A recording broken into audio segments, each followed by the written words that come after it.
Le jeudi 24 février 2022, Vladimir Poutine a surpris tout le monde en faisant entrer ses troupes dans l'Ukraine.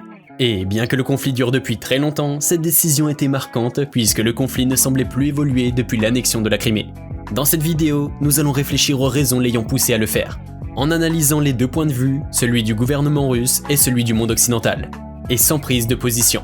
Mais avant de commencer, nous vous demandons de vous abonner à notre canal sur Telegram où on publie toutes les actualités les plus importantes de France et du monde en continu. Commençons par la version officielle du gouvernement russe, qui interdit toute mention de guerre ou d'invasion, exigeant de l'appeler d'opération militaire spéciale. L'Ukraine, pour Poutine, est en quelque sorte le dernier rempart le protégeant de l'Europe, et par conséquent, un endroit très stratégique pour lui.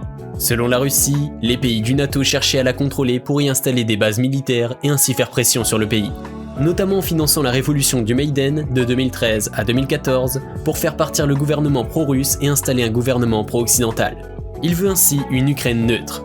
Un autre argument souvent utilisé par les partisans de Poutine serait que l'Ukraine est dirigée par des nazis voulant éradiquer la culture russe du pays, en interdisant par exemple le russe dans les écoles et en forçant ses citoyens à parler en ukrainien, même dans des zones où la majorité des habitants ne parlent que le russe.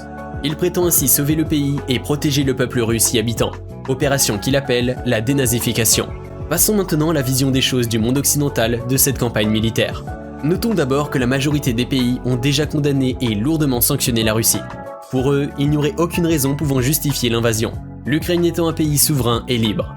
L'avis qu'ils ont du Maïdan est tout le contraire de celui de la Russie. Le peuple ukrainien aurait ainsi renversé le gouvernement pro-Poutine après que ce dernier ait refusé d'adhérer à l'Union européenne.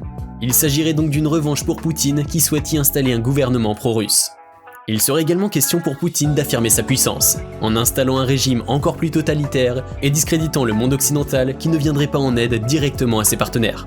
Enfin, il semblait au début que Poutine voulait juste annexer les régions de Lugansk et de Donetsk. Il serait désormais clair qu'il veut carrément conquérir le pays en mettant en place un gouvernement pro-russe et, à terme, créer une union de pays slaves, une sorte d'union soviétique avec notamment la Biélorussie.